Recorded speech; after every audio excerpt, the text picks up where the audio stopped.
नमस्कार, Ambala breaking news में आपका स्वागत है। आज हरियाणा से प्रवासी श्रमिकों के लिए एक राहत भरी खबर आई है। जिस तरह से प्रवासी श्रमिक पैदल ही पंजाब से यूपी के लिए पलायन कर रहे हैं और ऐसे में इन प्रवासी श्रमिकों को पुलिस के गुस्से और पुलिस के डंडे का कहर का सामना भी करना पड़ रहा है। लेकिन इन प्रवासी श्रमिकों के लिए आज हरियाणा के गृह मंत्री अनिल विज का दिल पिघल गया और उन्होंने डीजीपी को सीधे सीधे शब्दों में ये आदेश दे दिए हैं कि हरियाणा के किसी भी जिले में प्रवासी श्रमिकों पर पुलिस बल का प्रयोग नहीं करेगी। जिसके बाद ये साफ है कि अब प्रवासी श्रमिकों पर पुलिस के डंडे का कहर नहीं बरसेगा। आज अनिल विज ने एक बयान में ये बताया है कि उन्होंने डीजीपी को ये आदेश दे दिए हैं और ये भी आदेश दिए हैं कि अगर किसी भी जिले में किसी भी तरह की तनावपूर्ण स्थिति प्रवासी श्रमिकों को लेकर सामने आती है तो वहां पर जिले के उच्च अधिकारी मौके पर पहुंचेंगे, प्रवासी श्रमिकों से बातचीत कर मामले का हल निकालेंगे। मैंने बात की है डीजीपी से कि सभी जिलों में हिदायत दी जाए कि बल का प्रयोग ना किया जाए। अगर कहीं पर कोई ऐसी स्थिति उत्पन्न भी होती है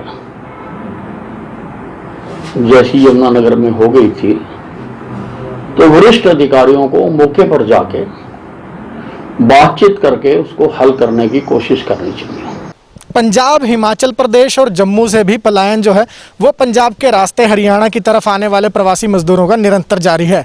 ऐसे में हरियाणा सरकार इस पलायन को रोकने के लिए भी हर वो संभव कोशिश कर रही है जिससे प्रवासी मजदूरों को जहां वो काम कर रहे हैं उन्हीं राज्यों में रोका जा सके। लेकिन पंजाब से हरियाणा आने वाले कच्चे रास्तों से इन प्रवासी मजदूरों का पलायन लगातार जारी है। लेकिन आज से हरियाणा की सरकार ने यह फैसला लिया है कि पंजाब से जितने भी कच्चे रास्ते हरियाणा में आ रहे हैं वहां पर भी पुलिस का सख्त पहरा लगा दिया जाएगा। ये जो पंजाब से आ रहे हैं उनको वहां रोकने का दायित्व पंजाब सरकार का है और हमारे डीजीपी ने पंजाब के डीजीपी के साथ कई दौर की बातचीत की है कि आप इनको रोकिए वहीं पर। परंतु अब तो हमने अपनी सारी सीमा पर जो कच्चे पक्के रास्ते भी थे सब पर हमने नाके लगा दिए, सब पर हमने पुलिस खड़ी कर दी। बीते रोज लगभग 500 से ज्यादा श्रमिकों को लेकर अंबाला से यूपी गई सभी बसों को यूपी बॉर्डर से ही यूपी प्रशासन ने वापस लौटा दिया था।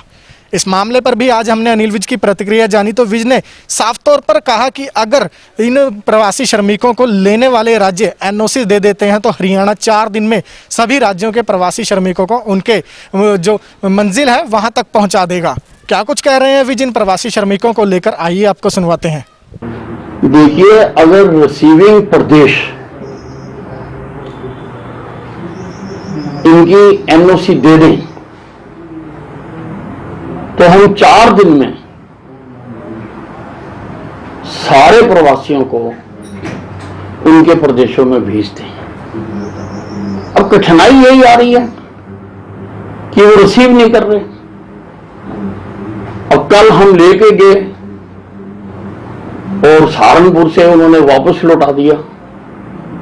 अब जो वापस लौटाते हैं तो प्रवासी उत्तेजित होते हैं, इसलिए कठिनाई है। मैं मानता हूं कि उन प्रदेशों की भी कठिनाई है जो रिसीविंग प्रदेश हैं, क्योंकि उनके पास भी लाखों में लोग आ चुके। अब उन सारों को क्वारंटाइन करना, उनके टेस्ट करना, उनके भोजन की व्यवस्था करना, उनको उनके गंतव्य तक पहुंचाना, उनके लिए भी कठिनाई है और वो उसी के हिसाब से फिर एनओसी देते हैं। इसलिए दिक्कत तो है, लेकिन इसमें किसी भी प्रकार से धैर्य नहीं खोना चाहिए और जिस प्रदेश के ये प्रवासी हैं एनएचए की गाइडलाइन के मुताबिक ये उन प्रदेशों की ही जिम्मेवारी है कि उनको संभाल के रखें, उनके भोजन पानी की व्यवस्था करें, दवाई की व्यवस्था करें और उनको जिन प्रदेशों में उन्होंने जाना है उनके साथ बात करके उनको उनके प्रदेशों में भेजें। आप देखते रहिए हमारी खबरें हमारे Facebook page Ambala breaking news पर और हमें यूट्यूब पर भी सब्सक्राइब कीजिए। हम इसी तरह अपडेट्स लेकर आपके सामने हाजिर होते रहेंगे।